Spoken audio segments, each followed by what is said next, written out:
Estimados amigos, como saben, en el Comité Euroamericano de Derecho Digital, CEA Digital Law, tenemos hasta el momento 3 canales de conocimiento: Episteme y DOSA, con eventos puntuales; Deep Talk, con monográficos ad personam; y hoy estrenamos Momentum Iurus, con el que pretendemos, mediante impulsos académicos, ir acercándonos al éxito, partiendo de la realidad y con vistas en la mejora continua mediante la corrección y alternativas a problemas residuales o endémicos que sufre la profesión o los estudiantes. Y qué mejor que dedicar el primero de nuestros Momentum Iuris al tema que nos ocupará desde hoy, 15 de junio, hasta que terminen los testimonios de todos los países de Latinoamérica, en este gran evento del abogado litigante en América Latina. Durante los próximos 18 días laborables, un abogado o abogada litigante, y en la mayoría de los casos un estudiante o una estudiante de último curso de Derecho o ingresado, y en algún caso alguna persona más, como una posible sorpresa, nos pondrá al día de su quehacer diario, su problemática y sus necesidades en su desempeño. Podemos preguntarnos si es lo mismo ser abogado en Colombia que en Ecuador o en Costa Rica. En la tradición jurídica romana, todos compartimos una cultura jurídica similar al estudiar y trabajar el derecho por parte de los abogados y resto de operadores jurídicos. Si estamos de acuerdo en lo antedicho, y supongo que lo estaremos, y partiendo de la base actual de que los requisitos para ejercer la profesión son también distintos en cada país, y por tanto las dificultades prácticas son de considerable importancia, también se puede buscar semejanzas en el desempeño del abogado dentro del sistema jurídico político para poder comprender el mismo. En la construcción de América Latina, el abogado tiene menos peso político que antaño, y sin embargo la conducción de los asuntos públicos ha aumentado. Aun así, la alta tasa expansiva de los estudiantes de Derecho ha estratificado la composición social de los mismos y las diferencias y desigualdades sociales. Por otro lado, las consecuencias poliédricas del COVID-19 sobre la profesión también acentúan la escasa distribución de los ingresos. El Comité Euroamericano ha creado la Plataforma Interamericana en Defensa del Abogado Litigante, PIDAL. Como decimos, el abogado es una pieza fundamental de la administración de justicia y el ejercicio de la abogacía es uno de los pilares en los que se asienta el Estado de Derecho. Sobre el abogado descansa en gran medida el derecho a la tutela judicial efectiva y al debido proceso, como señalan de una u otra manera todas las constituciones de democracias del mundo. La publicación de novedades legales en relación con el COVID-19, casi diarias, que afectan a trabajadores y empresarios y colectivos muy diversos, generan un nuevo marco legal en materia laboral, fiscal, mercantil o procesal, que habrá que abordar, además de la primigenia problemática del litigante, ahora más desbordada. Es de todos conocidos que la problemática del abogado litigante tiene sus peculiaridades y es diferente a la de otros compañeros de la profesión, incluso a la de otros colectivos, y en base a lo expresado y como pieza angular del Estado de Derecho, los abogados tenemos inmensas responsabilidades, pero también tenemos derechos. Por ejemplo, en Colombia hay 400.000 abogados y no se trata ya solo de que estemos inmersos en un confinamiento, sino que una vez pasado el estado de aislamiento obligatorio y los ingresos mínimos o nulos que tenemos en estos momentos, se han planteado acciones de tutela que han interpuesto diversos compañeros. Y es que no solo el peculio, sino lo más importante, la salud, está en juego para el abogado litigante. En defensa de estos y para poner en común toda la problemática que se refiere al abogado litigante en Colombia, pero también al de cualquier otro país que quiera sumarse y compartir la problemática común que atañe a la profesión, surge la Plataforma Interamericana de Defensa del Abogado Litigante, por su acrónimo PIDAL. La Plataforma Interamericana de Defensa del Abogado Litigante, PIDAL, es una creación del Comité Euroamericano de Derecho Digital, CEA Digital Law, y surge como una respuesta rápida que nació con ocasión de la marcha virtual de la abogacía colombiana y para apoyar a la misma, pero con vocación de permanencia de carácter internacional y que se ha constituido con sustantividad propia por parte del Comité Euroamericano de Derecho Digital y al que invitamos a todos los litigantes del mundo a participar como una herramienta más para trabajar en común por esta digna profesión que es la abogacía. Por otro lado, las redes TechLaw del Comité Euroamericano de Derecho Digital han creado la Inter-American Network of Law and the Technology Students e integra a los colectivos que estudian leyes o en relación con ellas, a los que la hacen sobre las nuevas tecnologías o a los que con las nuevas carreras universitarias con contenidos mixtos o de doble titulación se están poniendo en circulación en algunas universidades. Dentro de dicha gran red, a la que invitamos a participar a todas las asociaciones del mundo, el Comité Euroamericano de Derecho Digital ha creado también la Asociación Interamericana de Estudiantes de Tecnología, Derecho y Afines, por su acrónimo AIETD. La Asociación Interamericana de Estudiantes de Tecnología, Derecho y Afines de los dos hemisferios es una asociación sin ánimo de lucro que contribuye a la educación legal, técnica y tecnolegal. Fomenta el entendimiento mutuo y promociona la responsabilidad social entre los estudiantes de Derecho, Informática y carreras afines a ambas. La pertenencia a la AIETD hace al estudiante miembro pleno también del Comité Euroamericano de Derecho Digital, CEA Digital Law, que tampoco tiene costes ni membresías, y por lo que asegura al estudiante que una vez finalizada la etapa universitaria tendrá una continuidad profesional con CEA Digital Law, lo que redundará en su currículum vitae. Además, la AIETD cuenta con el International Program of Student in Training, uno de los aspectos más atractivos, ya que constituye un programa de prácticas internacionales. Termino esperando que disfruten con las intervenciones de todos los países, con un abogado diario disertando sobre la materia, objeto de este gran evento en América Latina, y de un estudiante de cada país que nos contará cómo vislumbra el futuro profesional en ciernes. Un gran saludo y salud. Mucha salud.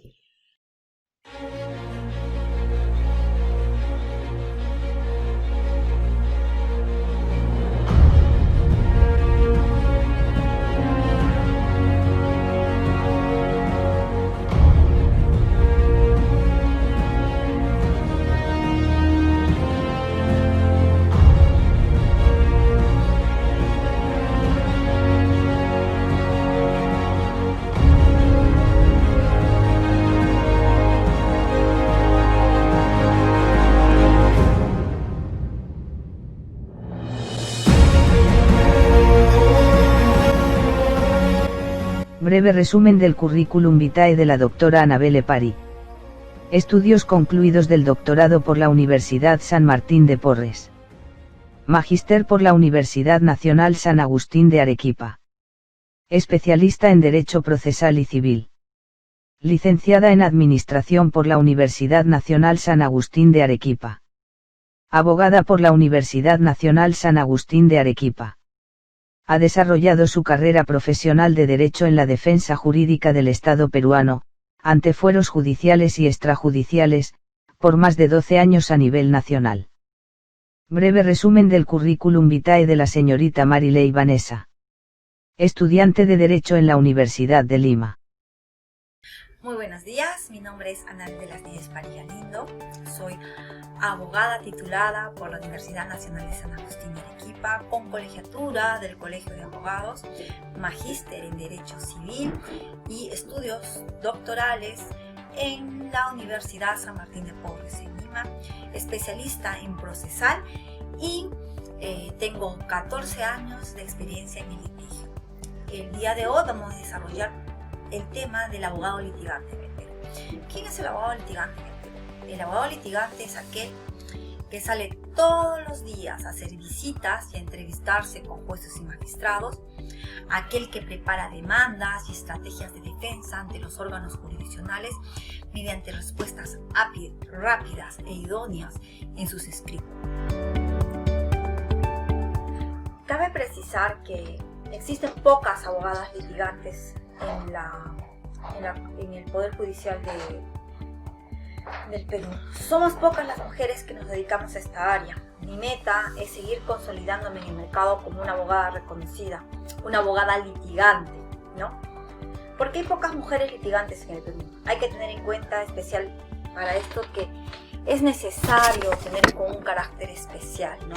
Ser litigante implica moverte mucho, frecuentar el Poder Judicial, esperar todo lo que tarda un proceso judicial, no ver los resultados rápidos, en fin, muchas cosas. En el Perú tenemos todavía la sombra del machismo. Muchas veces he tenido que vencer los prejuicios respecto a mi juventud y género ante los tribunales peruanos. enfrentándonos a los prejuicios tanto de los magistrados como de los abogados de la contraparte. Finalmente, hacemos valer nuestra capacidad conforme al derecho y a la capacidad de ejercicio. Estoy orgullosa de ser una abogada litigante en el Poder Judicial del Perú. ¿Qué se requiere para litigar en el Perú? Para litigar en el Perú se requiere ser abogado titulado por cualquier universidad, sea privada o nacional, contar con una colegiatura por cualquier colegio de abogados y encontrarse al día con el pago de las mensualidades con respecto a cada colegio de abogados. Estos requisitos han hecho de que sea muy fácil litigar en el Perú, ¿no? Actualmente en el Perú existe una diversidad de universidades de muy baja categoría que anualmente sacan nuevos profesionales, pero sin la capacidad y la idoneidad respecto a su formación, ¿no? En el año 2014 había 130.000 abogados colegiados y más de la mitad se encontraban en Lima y Callao. En el Perú, cada región tiene su propio colegio de abogados. Es así que, como repito, en Lima tenemos tanto el Colegio de Abogados de Lima, el Colegio de Abogados de Lima Norte y el Colegio de Abogados de Lima Sur. Actualmente, en un cálculo progresivo de la cantidad de abogados, este se ha incrementado en 8% anual, lo que actualmente da una cifra aproximada de 182.000 abogados hasta finales del año 2019. En el año 2012 habían 120.000 abogados colegiados en todo el país, es decir, un abogado por cada 250 habitantes. Poco más de un año, esta progresión del 8% se traduce a un abogado por cada 230 habitantes en el Perú. Como repito, no existe un registro general de abogados en nuestro país. El mismo es necesario para contar una información sobre la especialidad, ¿no?, sobre su formación y las sanciones a estos abogados. Con relación a la calidad profesional de los abogados, la sociedad peruana considera que los letrados deben aprobar un examen ante un colegio de abogados como un requisito para obtener la colegiatura y no como actualmente es simplemente un pago de un monto asignado de acuerdo a cada colegio de abogados. En algunos colegios supera los $1.000, los $2.000, en otros colegios no superan los $500. Entonces esto hace que cualquier persona, cualquier abogado que se litigue en un colegio de provincia puede venir a litigar a la ciudad de Lima. A continuación, ¿qué habilidades requiere un abogado litigante para poder ejercer? Personalmente yo considero que el abogado litigante debe contar con lo siguiente, ¿no? Primero, una buena memoria. A veces los expedientes son muy largos y son varios y debes saber manejar los plazos. Hay mucha información y muchos casos a la vez. Te puede llamar el cliente para consultar por tu caso. Tú tienes que saber a cuál de los expedientes, a cuál de los procesos está refiriendo, ¿no? Debes tener una respuesta rápida y ágil. Asimismo, también debemos contar con una agilidad mental, ¿no? Al momento de diseñar la estrategia de defensa, tenemos que ser ágiles mentalmente para saber aplicar esa figura procesal necesaria para poder obtener buenos resultados. También debemos contar con una alta capacidad de persuasión. Ante una situación en la cual las dos posiciones son válidas, gana quien sabe transmitir mejor su argumento y sabe convencer. Por eso, la exposición del abogado litigante debe trascender, o sea, tener que lucirnos el día de la audiencia, ¿no?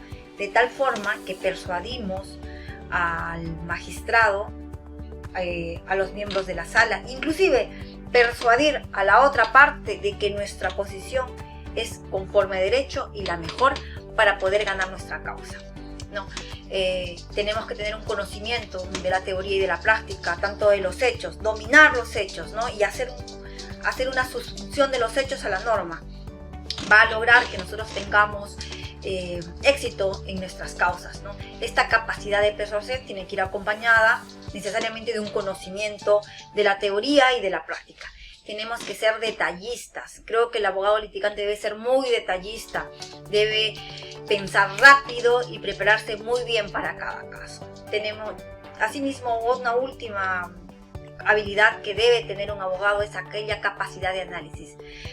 Tenemos que tener esa capacidad de análisis respecto a los hechos y así como de las normas que se deben aplicar. Vamos a desarrollar el tema el abogado litigante y la corrupción.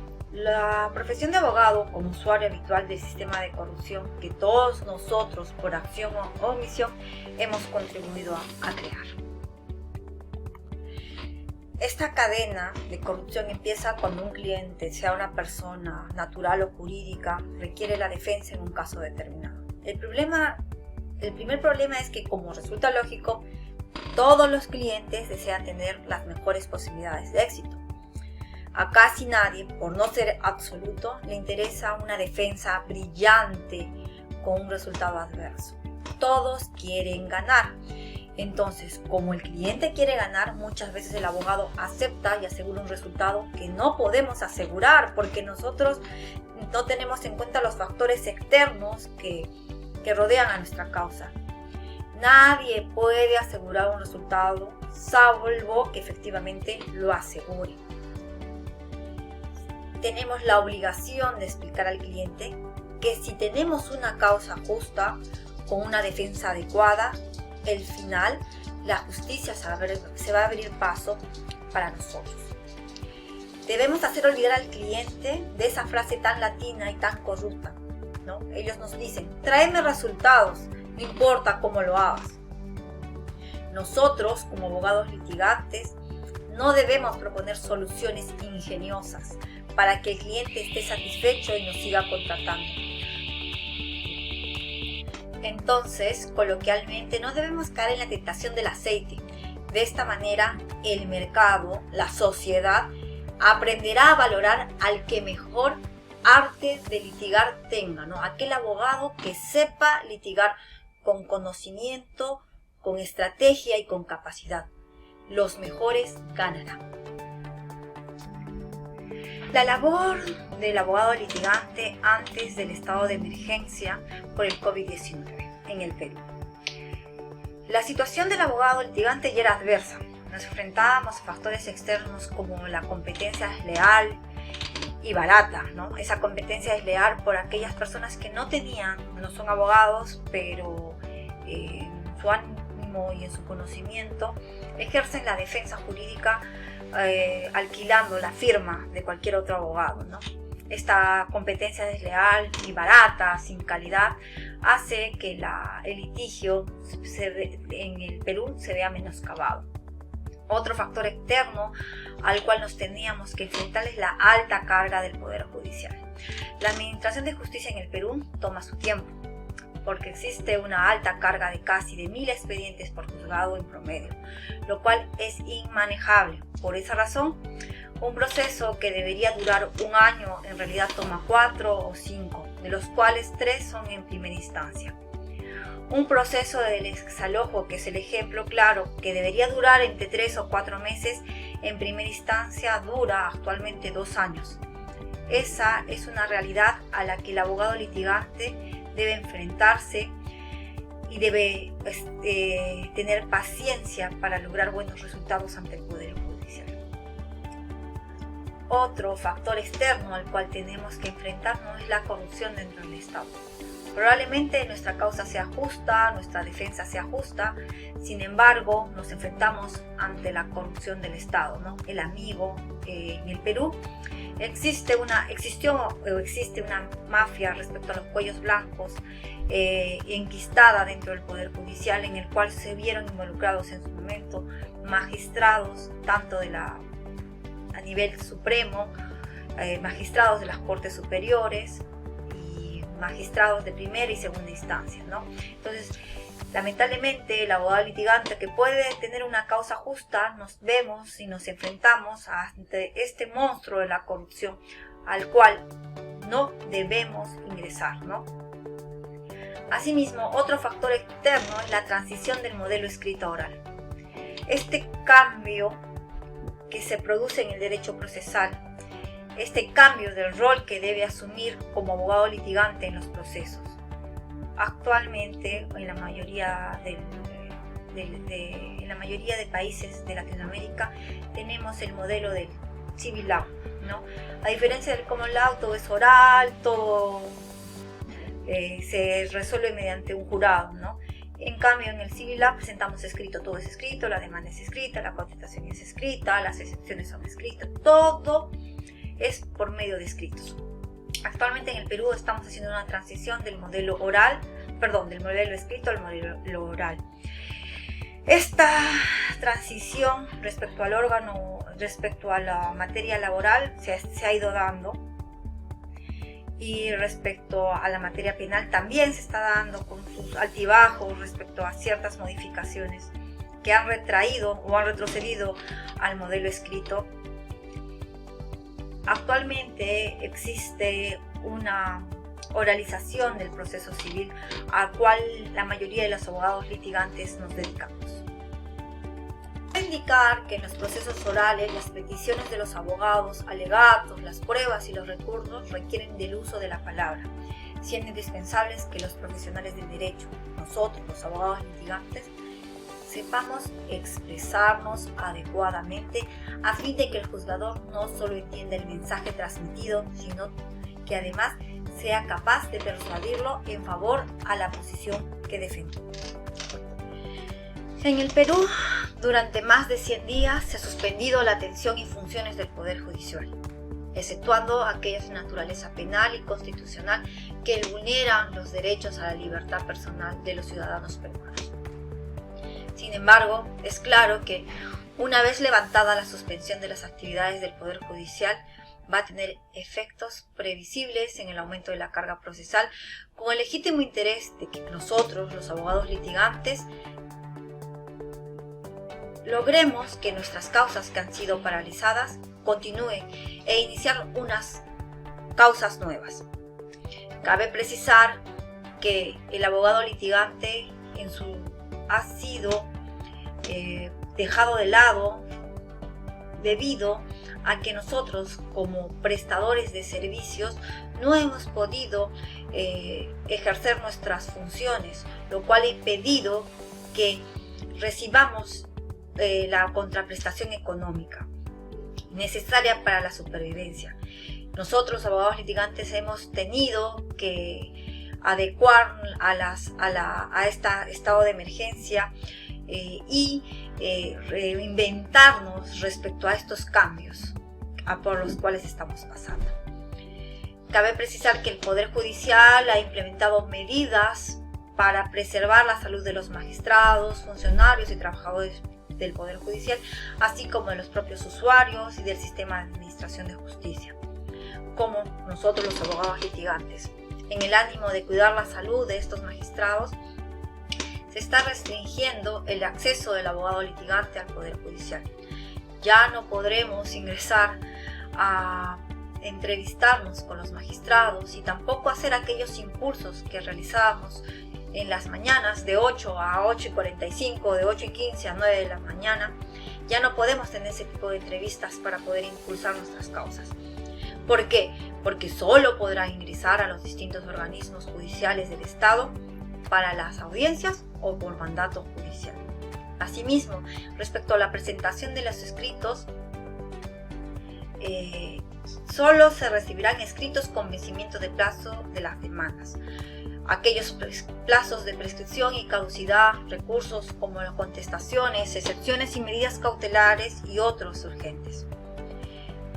Se ha acelerado la digitalización de los procesos judiciales. Si bien es cierto, hasta la actualidad, en el Perú ya se estaba contando con las casillas electrónicas, en la cual obligaban a los abogados litigantes a tener casillas electrónicas para poder ser notificados con los proveídos o con resoluciones que no fuesen de admitir a trámite la demanda o las sentencias, ¿no?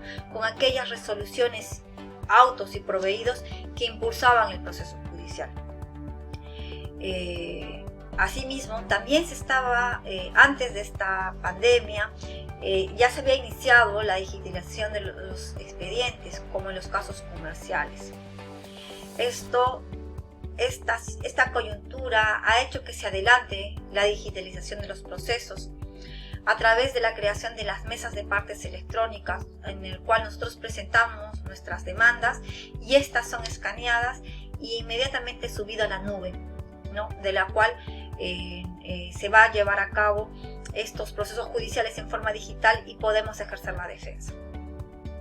Cabe precisar que esto implica inversión por parte del abogado litigante, porque vamos a tener que hacer la compra de equipos de alta gama para poder escanear nuestras demandas, nuestros escritos. Asimismo, también contar con una muy buena señal de internet, ¿no? Respecto a las audiencias que no se realizaron durante el aislamiento social van a ser reprogramadas durante más o menos 30 días, con excepción de aquellas que tienen que ver con la garantía de la libertad, ¿no?, de las personas.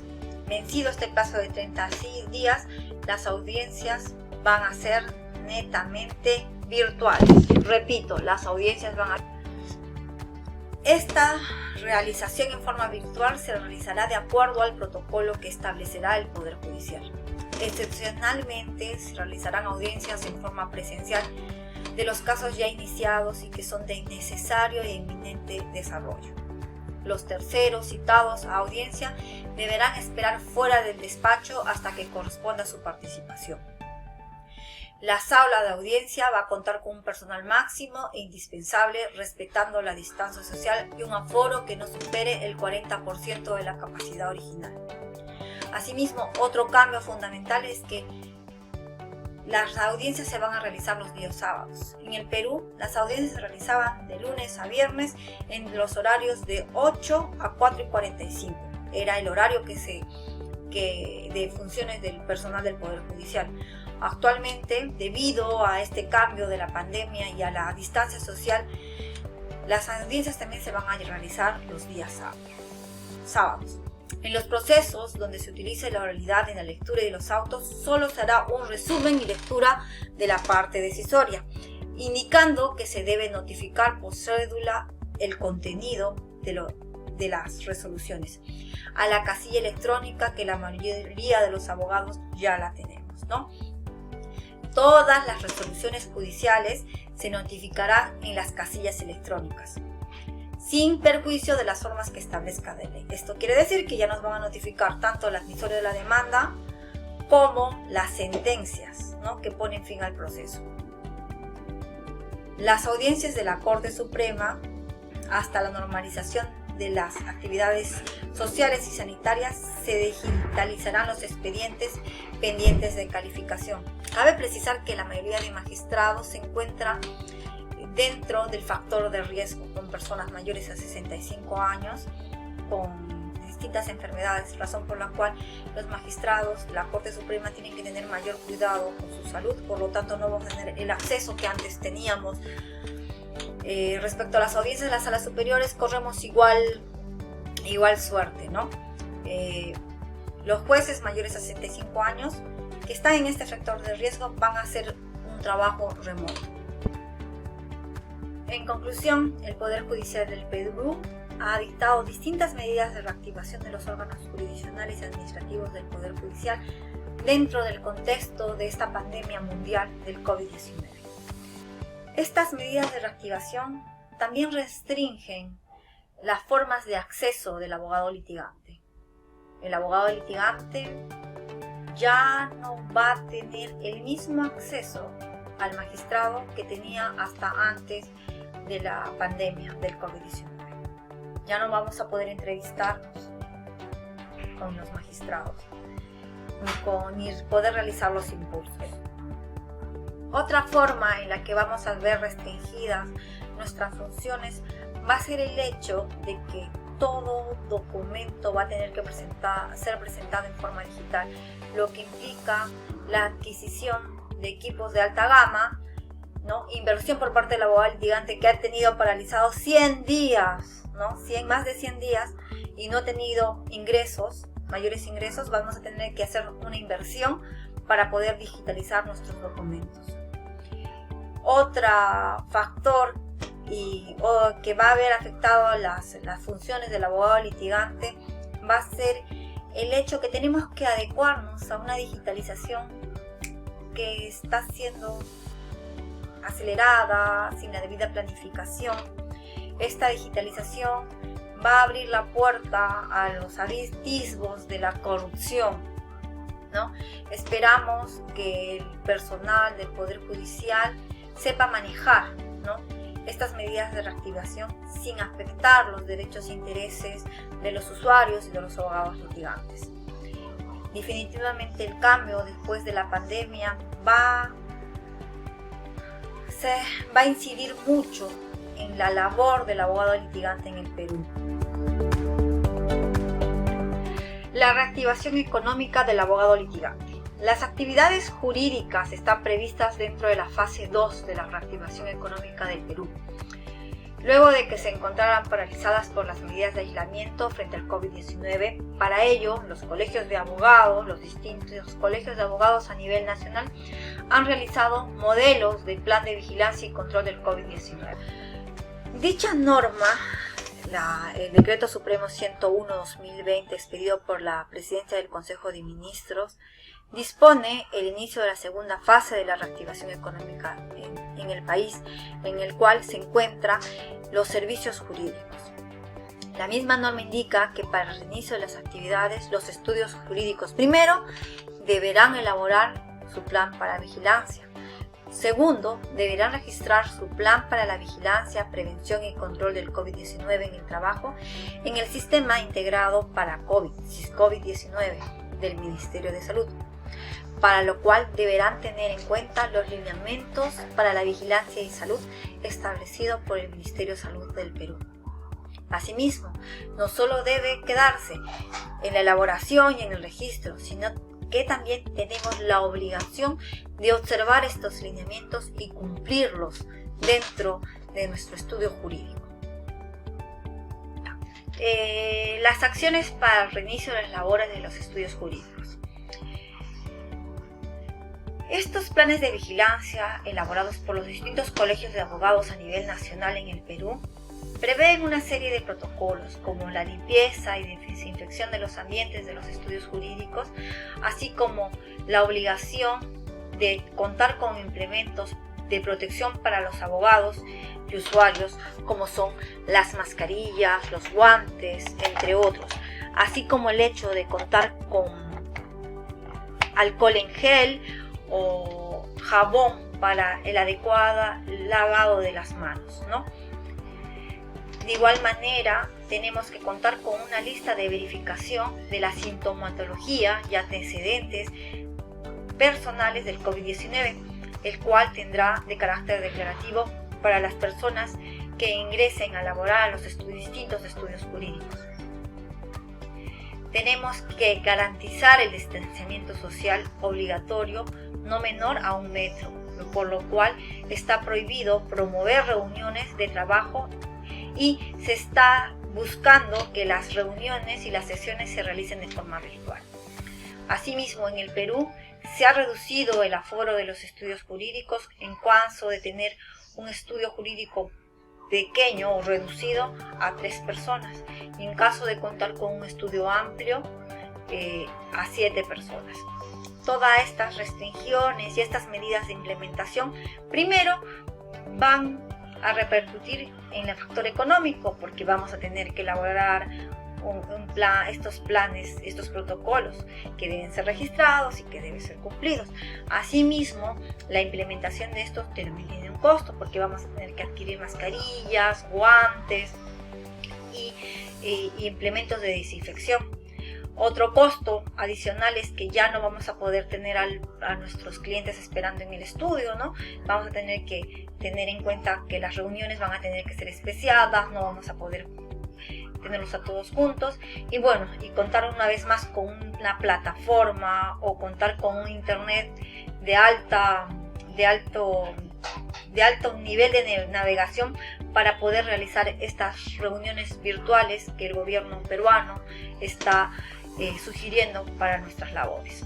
Finalmente quiero agradecer a Digital Law la oportunidad de poder expresar las funciones, de poder expresar la situación y la problemática del abogado litigante en el Perú. Finalmente queremos agradecer a Digital Law la oportunidad de poder explicar la problemática del abogado litigante en el Perú. Muchas gracias por su atención. Hola, mi nombre es Yacaki Montané. Soy de Perú, tengo 20 años y estudio Derecho en la Universidad de Lima. Actualmente practico en una importante firma de abogados desde hace 11 meses aproximadamente. Actualmente, el mundo entero viene enfrentando un peligroso virus denominado SARS-CoV-2, síndrome respiratorio agudo grave, coronavirus tipo 2, referido por la Organización Mundial de la Salud como COVID-19 y declarado por el mismo organismo internacional como una pandemia tras haberse extendido en más de 100 países de todo el planeta de manera simultánea. El COVID-19 abarca mucho más que una crisis de salud, puesto que viene generando crisis sociales, económicas y políticas. También debe reconocerse claramente que el COVID-19 ha generado repercusiones perjudiciales en las actividades judiciales. En todos los países, los esfuerzos para frenar la propagación del COVID han impactado masivamente en el funcionamiento del sistema de justicia. La mayoría de los casos judiciales son o serán inevitablemente deferidos o si no, paralizados. En cuanto al Perú, nuestro gobierno dispuso el aislamiento e inmovilización social obligatoria a fin de mitigar el contagio masivo por parte de todos los ciudadanos y así evitar que nuestro sistema de salud colapse. Como consecuencia de dicha medida, las empresas del sector privado tuvieron que implementar el trabajo remoto o teletrabajo para poder mantenerse en el mercado y seguir brindando asesoría legal a miles de personas naturales y jurídicas. Pero cabe preguntarnos, ¿qué ha sucedido en el sector público? ¿Qué medidas ha adoptado el Poder Judicial, el poder del Estado encargado de administrar justicia a los particulares, o el Ministerio Público, o los organismos constitucionalmente autónomos como el Tribunal Constitucional, o los órganos administrativos?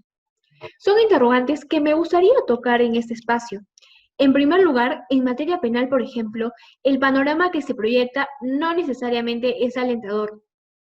Si bien el Ministerio Público es el titular de la acción penal y no puede descansar, no es menos cierto que ahora solamente trabajan las fiscalías de turno para poder atender únicamente casos de urgencia, como prisiones preventivas, delitos de flagrancia, detenciones y requisitorias. Ante esta problemática, el Consejo Ejecutivo del Poder Judicial exhortó a los jueces penales del país, incluidos a los que integran los órganos jurisdiccionales de emergencia, a resolver de oficio o a pedido de parte la situación de los procesados, sentenciados o presos. Es decir, resolver las solicitudes de variaciones como, por ejemplo, un mandato de detención o el cese de prisión preventiva mediante plataformas virtuales, es decir, mediante videoconferencias. Mediante el Acuerdo 482-2020, este Consejo oficializó el uso de la plataforma digital corporativa Google Hangouts, Meet, para llevar a cabo reuniones administrativas y audiencias, autorizando además el uso de este aplicativo para las comunicaciones de abogados y litigantes con los jueces y o administradores de las Cortes Superiores de Justicia del país. Actualmente, ya se han realizado 9.919 audiencias virtuales. No obstante ello, ninguna de ellas tiene todavía un protocolo establecido para celebrar las mismas. Ante esto, una vez más surgen preguntas como, ¿será necesario establecer un tiempo de tolerancia para poder acceder a una audiencia judicial virtual? ¿En qué supuestos se reputaría la inconcurrencia del sujeto procesal en una audiencia judicial virtual? ¿El ingreso tardío a la audiencia judicial virtual sería sancionable con multa y o se dejará constancia de la inconcurrencia en el acta de audiencia? Y lo más importante, si es que verdaderamente estas plataformas digitales o virtuales garantizan la tutela jurisdiccional efectiva y el debido proceso. Si bien todas las Cortes Superiores están reforzando sus órganos jurisdiccionales con los mecanismos tecnológicos necesarios para retomar o para retornar a su absoluta operatividad, lo cierto es que nuestra administración de justicia presencial siempre ha estado caracterizada por el abundante uso de papel para formar los expedientes judiciales, postergando en gran medida el uso total de expedientes electrónicos a lo largo de los años. Entonces, solamente los procesos que se tramiten bajo el expediente electrónico continuarán con su trámite de modo remoto, siempre que su naturaleza lo permita, y, en todo caso, solo se permitiría el traslado del personal en la medida que ello sea indispensable para asegurar la continuidad de tales, mientras que los demás procesos quedan totalmente suspendidos y de forma indefinida. Por tanto, a la fecha, los procesos con expediente judicial electrónico están presentes solamente en 5 distritos judiciales en todo el Perú, y solamente para algunas materias específicas, como por ejemplo, procesos laborales iniciados con la Ley Procesal del Trabajo.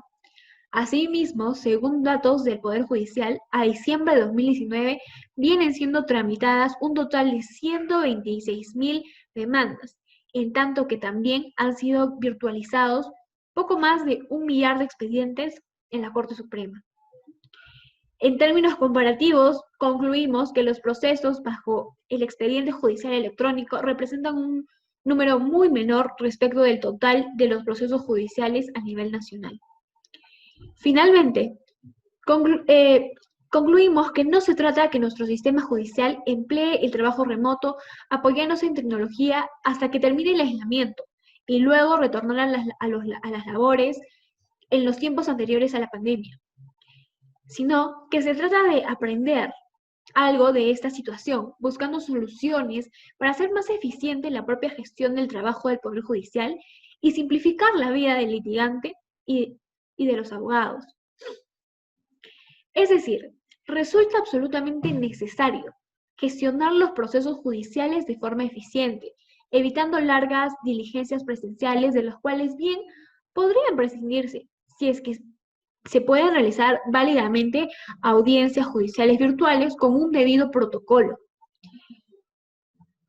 respetando las garantías procesales mínimas, que ahora se extenderían a las garantías de seguridad informática. Sin lugar a dudas, existen otras plataformas y también podrían crearse algunas que se ajusten a nuestra realidad judicial, tanto en formato como en seguridad. De este modo, algo que no podemos negar es que la tecnología nos permite hacerlo, y nuestro Poder Judicial no puede ser ajeno a ello. No obstante ello, si el juez estima que la audiencia debe ser llevada de forma física, podría citar físicamente a las partes, cumpliendo con todos los mecanismos y protocolos de bioseguridad establecidos. Es decir, el planteamiento de que se realicen audiencias virtuales no supondría la eliminación de las audiencias presenciales, pues estas podrían justificarse en el caso de las declaraciones de diversos testigos y en sus estancias de informes periciales. Pero lo que sí podrían hacer las audiencias judiciales es agilizar algunos procesos que ya llevan años y aún no son resueltos. En ese sentido, me despido brindando un fuerte apoyo a todas las naciones que han sido afectadas por este virus y también solidarizarme con las familias de aquellas personas que han acaecido en la lucha de este virus. Gracias.